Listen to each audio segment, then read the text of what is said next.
Let's talk about certifications. Do you need certifications? The answer is probably yes. They can help make up for a lack of experience. If you've got tons of experience and a great resume and you've done lots of cool stuff and you can prove it, then you probably don't need certifications. But if you are taking this course and you are looking to get started in cybersecurity, you probably don't have much, if any, experience yet. So certifications can be a good way to go. Which certifications? Well, it really depends on what area of security you want to work in.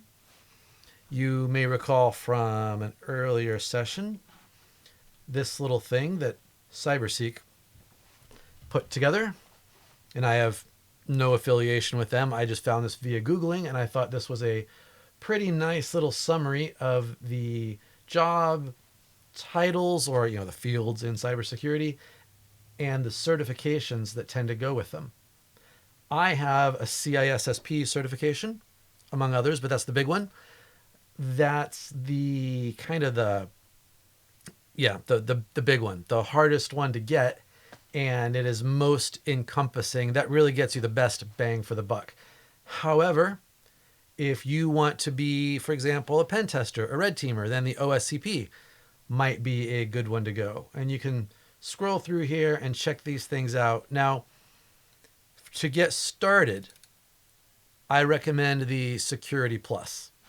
That is a good way to go. It is not nearly as difficult as the CISSP. CompTIA Security Plus. That's a good first security cert to target. InfoSec Institute has a boot camp on it. We'll talk more about boot camps, and the summary is I have mixed feelings on boot camps. I actually went to an InfoSec Institute boot camp a while back to get my CISSP, and I found it pretty valuable, but I already had a lot of experience in security going into it also. So your mileage may vary. But yeah, as a first security cert, just to get a sort of a broad background in security, the Security Plus is a good way to go. It's a stepping stone to the CISSP. You really want to get the CISSP eventually. In fact, I can almost recommend anybody interested in a security career setting their sights on CISSP. Some people have varying opinions of certifications, including CISSP. There are some people who manage to pass the exam who don't have any common sense at all and kind of give the cert a bad reputation. But the vast majority of people I have met know their stuff and reflect well on the certification. The CISSP in particular is, as they say, a mile wide and an inch deep. And I really found that to be the case when I was studying it. There's a lot of stuff to know about the CISSP.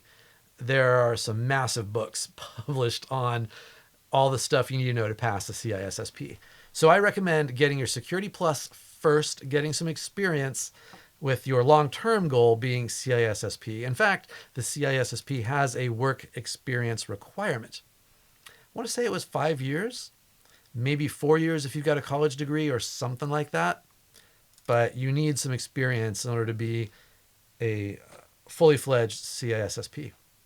Now for management, CISM. Oh, CISSP stands for Certified Information Systems Security Professional. It's a bit of a tongue twister. What's even worse is that the organization that administers the CISSP is the ISC squared. See if I can remember off the top of my head what that stands for. The International Information Systems Security Certification Consortium. IISSCC or ISC squared. It's a pain to remember. If you want to get into management, you could just go after, say, your Security Plus, you could go straight for your CISM, Certified Information Security Manager. There's also CCSP. CCSP, what was that?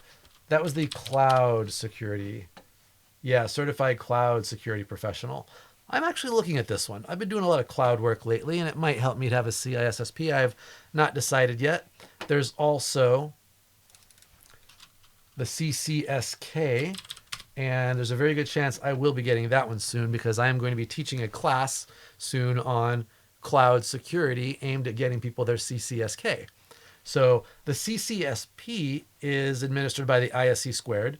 CCSK is administered by the Cloud Security Alliance. And these are all organizations that you'll become familiar with as you go through your cybersecurity career journey.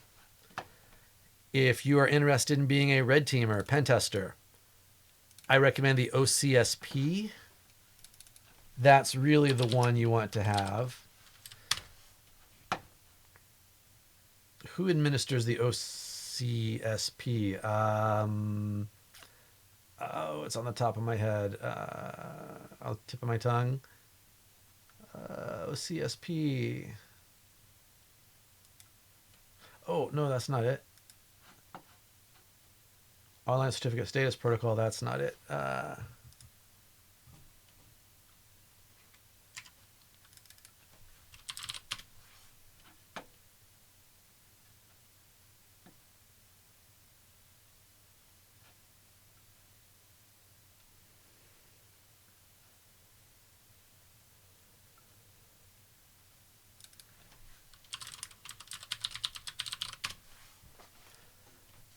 OSCP is what you would want to be a red teamer or pen tester. Offensive Security Certificate. What was it? Offensive Security Certified Professional. I don't have that one. I don't think about it very much. I'm more on the, again, security architect, blue team, defensive side of things. But OSCP, that's what you want if you want to be a hacker, a pen tester, a red teamer. That's the, I hesitate to call it the gold standard, but that's the one you really want to have if you want to be a pen tester. Now, there's also something called the CEH. CEH, Certified Ethical Hacker. CEH is much easier to get. It is also much less prestigious. I could go take the CEH exam right now and pass it because it's not hands-on. The OSCP is much more hands-on. You got to do stuff. The CEH is just memorization.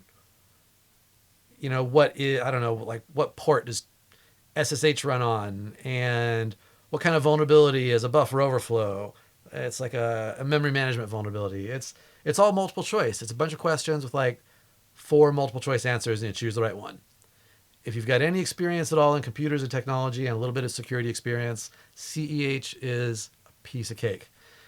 Now, the problem is everybody knows the CEH is trivial.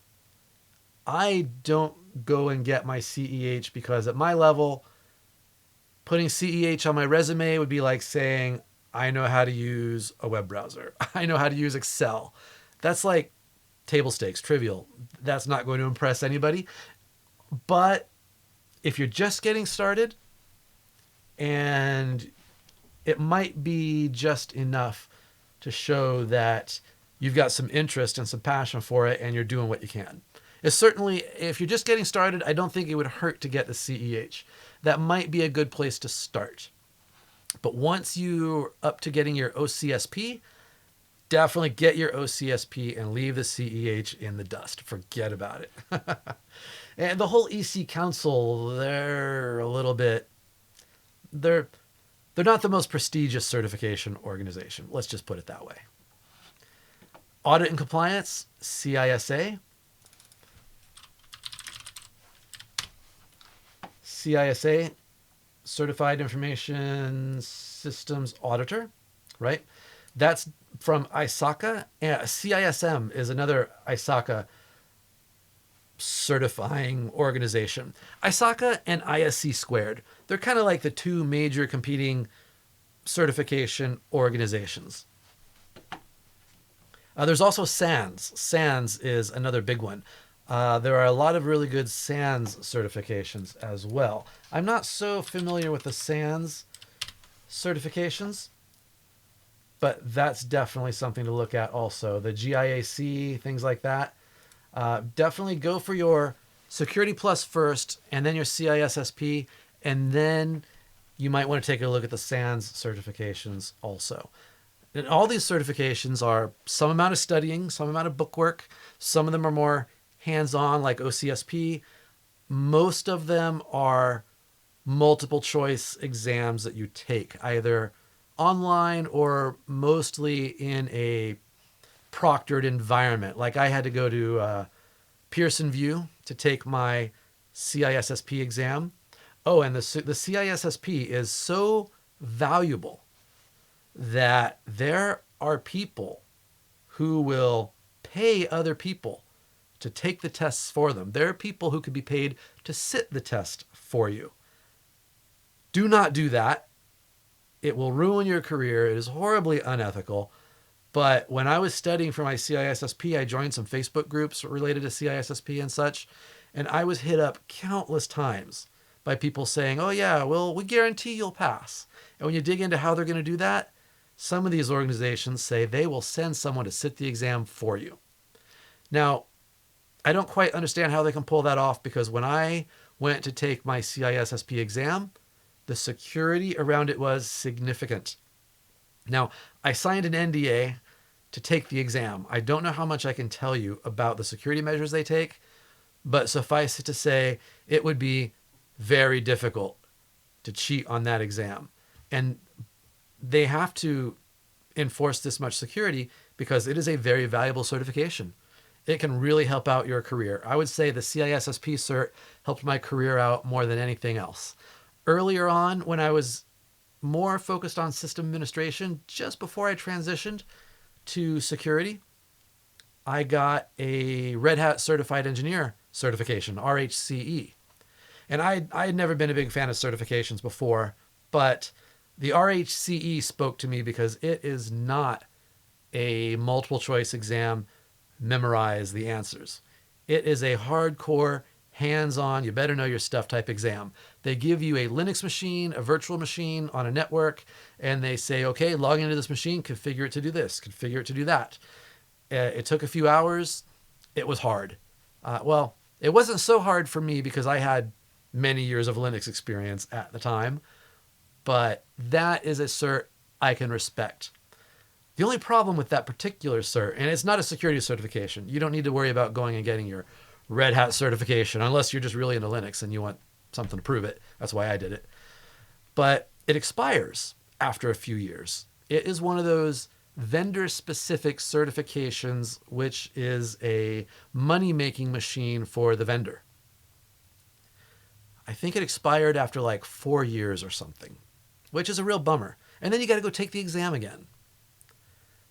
So it's really a way for Red Hat to make money. Now, with the CISSP, you never have to take the exam again as long as you acquire so many CPEs, continuing professional education points, I think it is, which isn't that difficult. And when you go to take your CISSP, you can read about what that is. But you pay an annual maintenance fee, which is like $150, and you log that you've taken or acquired all these CPE points, which basically just shows that you're staying active in the field of security and up to date on the technology and such, which you need to be doing if you're going to keep your job anyway. But it's not the sort of thing where you have to study and go sit a 6-hour-long exam every 4 years or something like that Red Hat cert was. A lot of the vendor-specific certs require you to pay for the exam and retake it every few years. All the ISC squared certifications, no. You pay like $150 annual maintenance fee and you log your CPEs and that's it. ISACA has something similar. I don't have any ISACA certs yet. I may get some someday, depends. But I believe they are similar.